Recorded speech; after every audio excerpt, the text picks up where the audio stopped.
Recently, the USA section of the International College of Dentists decided to record visually not only the history of the college, but several leaders in our profession.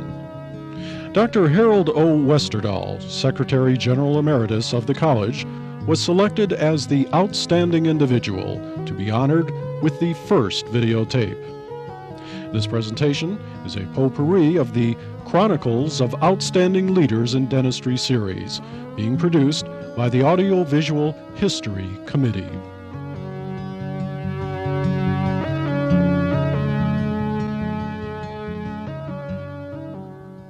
How did the college really get started? A need for the college developed because of the world situation. You have to go back in time to realize that before the turn of the century, there was little or no communication between peoples, particularly on a one-on-one basis. Taking it back that far, in Budapest, Hungary, a young man was born to rather well-to-do parents. The father was a physician and the mother was a teacher. And the young man was Louis LaVey, and he was born in Budapest, Hungary. And just by reason of his birth, he spoke 4 languages. That's fantastic. And he went on to learn, over a period of time, 14 different languages. He was quite a linguist. He could communicate with people because he knew languages. He even wrote 2 dictionaries, 2 dental dictionaries, one of the first men in the world to do this. But he came to the United States, finished his education, and over a period of time, he was such a great communicator that he became president of over 40 different dental organizations. And he eventually wound up in California, and what he wanted to do, his personal ambition, was to become or to found a dental school. And he got permission to go to Japan. Kind of a missionary type thing, or? Well, he wasn't really a missionary like Gordon Agnew was. Strictly educator. He was strictly an educator. And when he got to Japan, he got permission. You must remember the point in time again where the communication, the only thing that they could communicate with was the telegraph. There was little or no radio and no TV, so that books or word of mouth were the only 2 things that you could really communicate with someone. About what time in the 19th? Before the turn of the century. Before the turn of the century, yes. Okay. And again, you must realize that they were warring provinces in Japan. The warlords were the boss of their own territory, and they had their own shogun and so forth. This particular one that gave him permission allowed him to stay there 3 years, and then he had become very well acquainted with a Dr. Okamura and several other Japanese individuals, and they asked him for weekly meetings, and they finally came to him and said, "We appreciate what you've done for us in teaching us, but we think that you'd better leave because the warlord is going to kill you." That's a good reason. Well, he left, and he went to the Philippines, and when he was in the Philippines, a rather interesting thing happened. He became treasurer of the Philippine Dental Association. And it was while he was there that he was instrumental in founding the Army Dental Corps, which I think is a rather great achievement. Yeah. You know, when he left the Philippines and retired and went to California, he came by Japan. And all of his former students came to him and pleaded with him to start an organization where they could continue this man-on-man learning process. He was such a great teacher. He promised them, "Yes, I'll take care of it." Well, he went back to the States, and 6 years passed, and there was a meeting in Philadelphia. And at that meeting, these same dentists were there, and they cornered him, and they made him organize the International College of Dentists. You mentioned what the original purpose of the college was an exchange of information and professional information.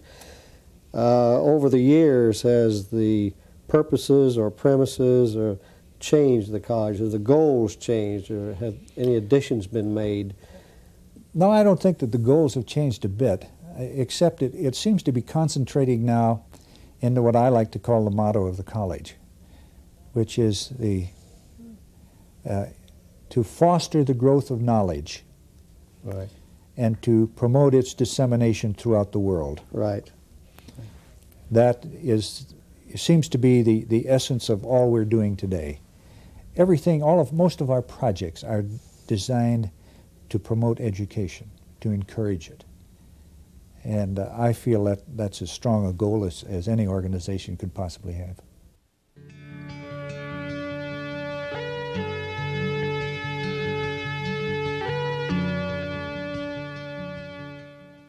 What do you think the future holds for dentistry? Well, I am not a prophet of doom.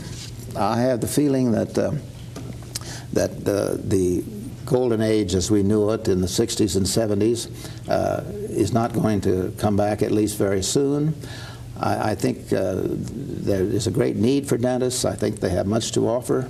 I would not hesitate to encourage a young man to go into the field. I would tell him immediately that he will not be a millionaire, that he will have a chance to serve. It's a very satisfying kind of an existence to most people. And I am convinced that this flurry right now of lack of busyness and criticism that one department is having, one division of dentistry is having with another, will fade out. We need some strong leadership in dental education and the dental society to see that this does happen, rather than drift apart, as I'm afraid has been happening in the last decade or so. So I think the future of dentistry has much to encourage people, and I am confident that there will always be a need for good dentists. I'm sure even though you're retired, I know you're still very involved and very active, but what are some of the things that fill your time? I also spend some time in history. Several years ago, I was asked to make a speech in Cleveland on Abraham Lincoln's birthday.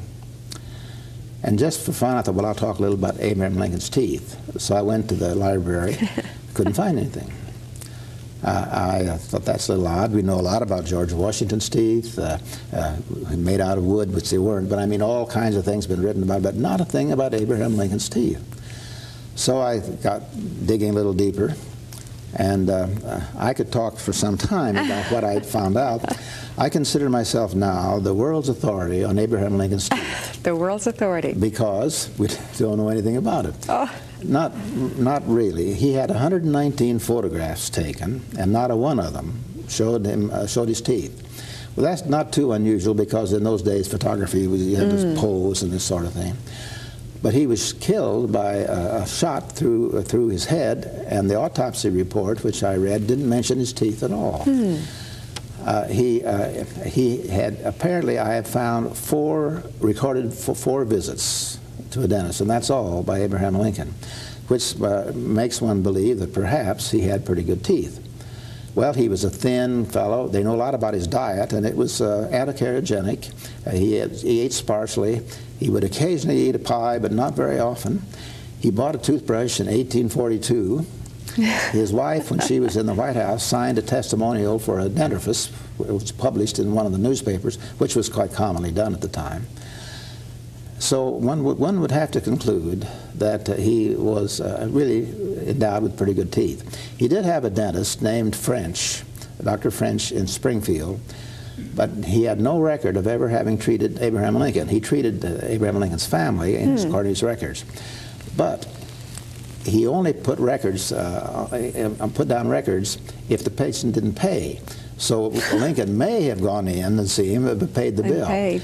In 1862, he had a toothache, and he went to a dentist in Washington, D.C., named Dr. Wolfe.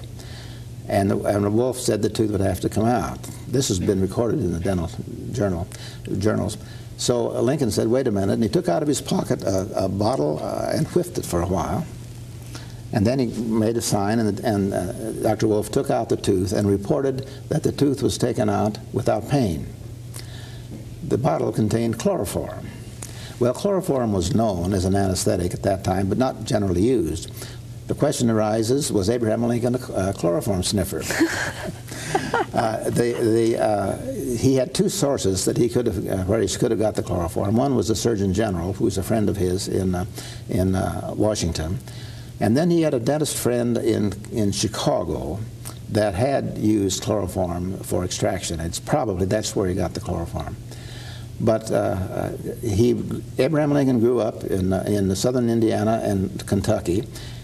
They used limestone spring water, and some of those had optimal fluorides in it. So the conclusions of my rather exhaustive study, and I think I have exhausted that. I can't go anywhere else. I've written to people and so forth. Oh, one other thing. One of the poets that saw him reported that when he told his funny story, which was often, he would throw back his head and laugh and show his white, even teeth, like yours. It may be that that was poetic, and it may be that that was an accurate description, but we have no good description of Abraham Lincoln's teeth. So my conclusion is that because he ate an anticarcinogenic diet, he probably had fluorides when he grew up. He knew something about oral hygiene. He hadn't gone to a dentist very often. He probably had good teeth. And you can't disprove it. That is for That's sure. why I'm an authority in the field. Well, I believe you. I think it's real credible. It sounds like you did a lot of work But on that. I write a column in the Indiana Dental Journal every month called Hindsight. And the secret agenda in my writing this column is to point out that many things that we consider new today were really just rehashes, as it were, of what we knew many years ago. I read an article published in 1888 which described the marvelous advances that had occurred in dental science in the past, they said in the past 20 or 30 years. This was 1888. How they'd saved millions of teeth that would have been destroyed otherwise and kept the patients healthy and this sort of thing. And in the meeting I went to a couple weeks ago, there were two discussions on the dangers of using silver fillings, amalgam fillings. The amalgam war was very active in 1840, and so I'm going to write a column on amalgam wars revisited or something like that. And I'm hoping I can find a quotation of 1840 that could be duplicated in quotations in 1985.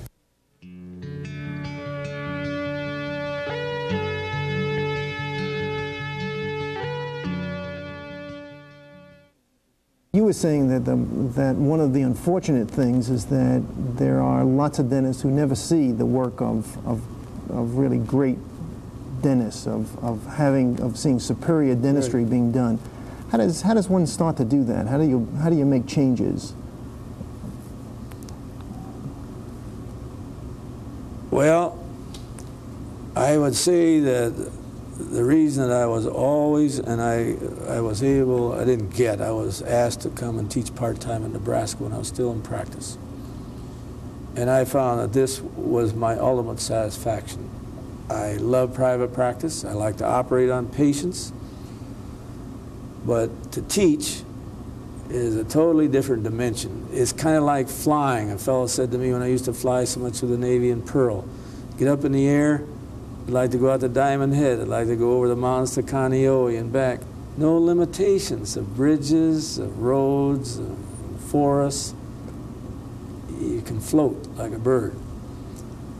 When you teach, you're no longer dependent on what you can devise with your mind and see with your eyes and do with your hands. You've got 2 or 5 or 30 or 90 that you now can be, and then they geometrically begin to expand the thing. But that also reposes tremendous responsibility.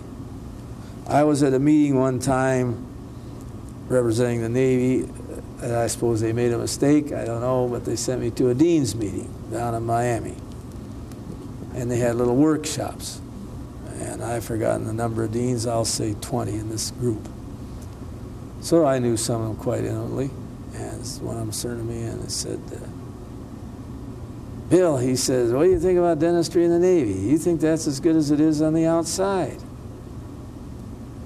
Well, I said, I don't know what I should say, how blunt I should make this. how critical this may sound to some ears. I said, I don't know whether you speak for the whole group, whether your question would mirror their thoughts. But I said, assuming all those positively, I have to tell you, I'm shocked that the dean of one of the great universities doesn't know what dentistry is like in the armed services. At that time, there were 6,000 dentists practicing dentistry in our armed services. Now, 6,000 is more dentists than there are in North Dakota, South Dakota, Nebraska, Kansas, Oklahoma, and so on. All together, that's not that many. Not many in the state of New York, but I mean, it's a lot out this way. I said, I would think you guys would want to know what's going on. And I said, to tell you the truth, I have begged my boss at Great Lakes, because we have 125 dentists there, to bring Harold Hillenbrand out after some of the editorials that have been in the journal about what happens to you. Because not so much of what they're doing there as these are the recent graduates, the products of the 59 schools. Now, I said, most deans don't know what they produce. I'm not being nasty or sarcastic or critical. Maybe a little critical, but I said Goodyear knows what kind of tires they put out the end of the line.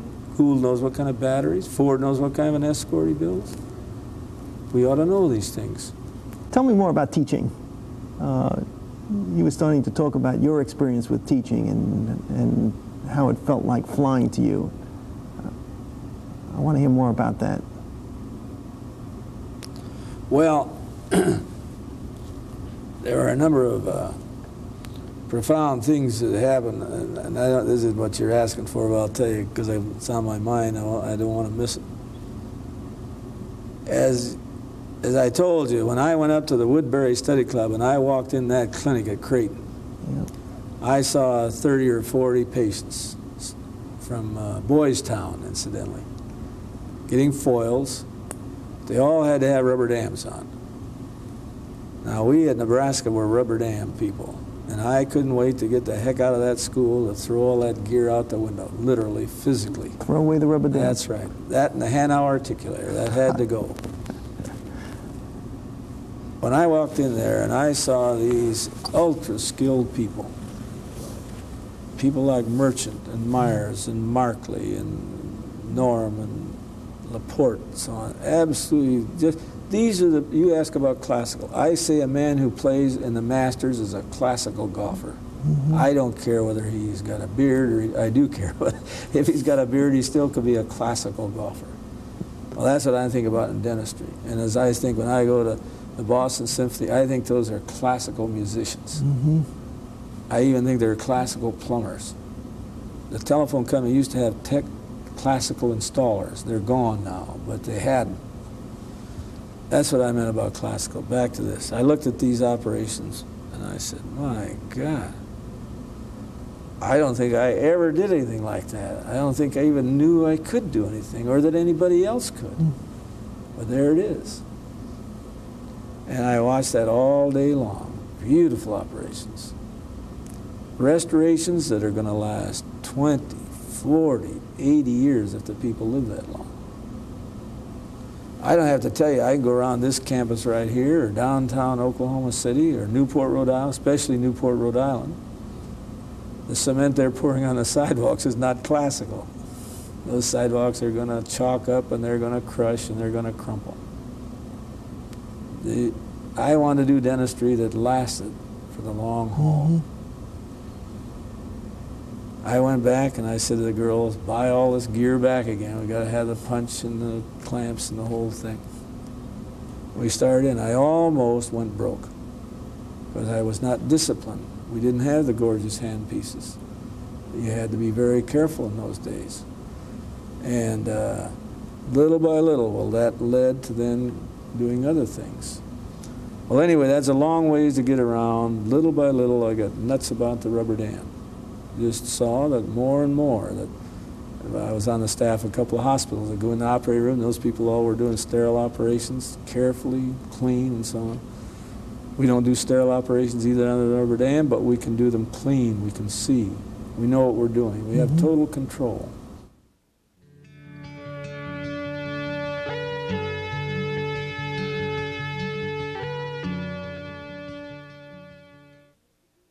Is there a reason for us to be overly aware of mercury and its use in dentistry today? Well, we need to be aware of mercury as we are of X-rays, of radiology. We've learned a lot that way. But this hysteria over mercury in restorations is absolutely unfounded. A dentist should be aware of the fact that he's contacting mercury, and so he should be careful about handling it and having it in the air, that kind of thing. But for patients, have absolutely nothing to worry about.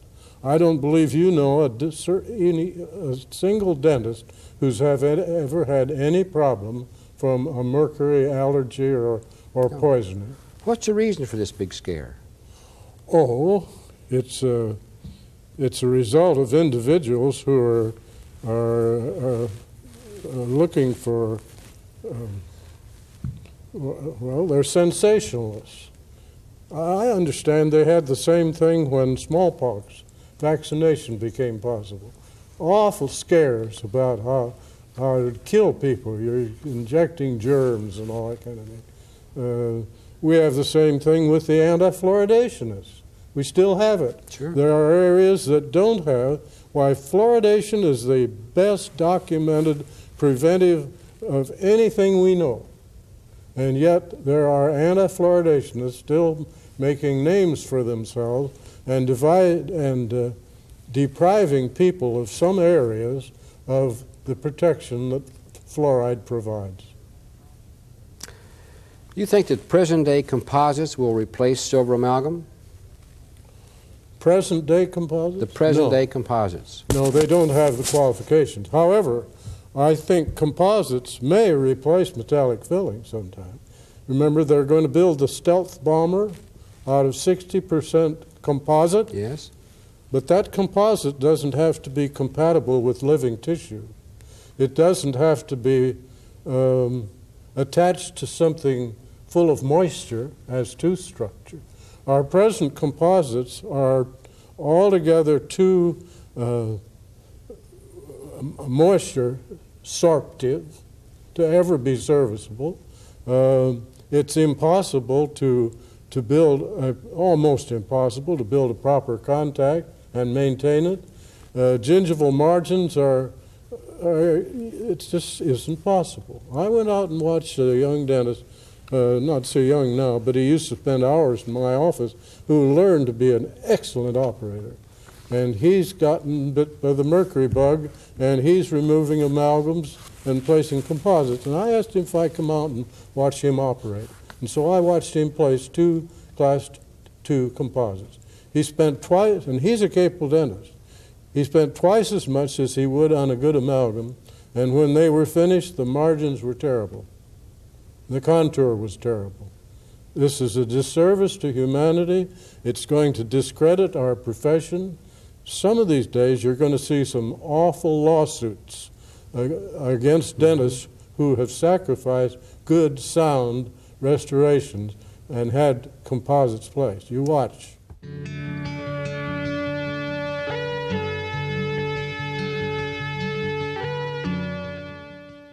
Dr. LaVey, if you had to look back on those 23 years and kind of pick out the things that you're most proud of,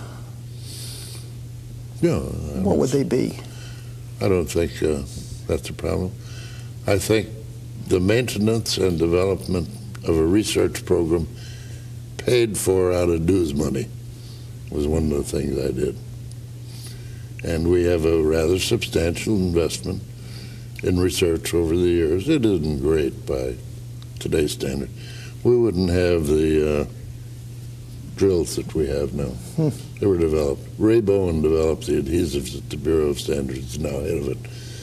And he brought the adhesive in, bonding. We encouraged that. I had nothing to do with the scientific side. I'm not a scientist. But I sure had problems getting them money each year because they didn't raise their salaries. They were paid a pittance. Paffenbarger, one of the great men in dental materials. When I came in the ADA, he was earning $4,000 or $5,000 a year.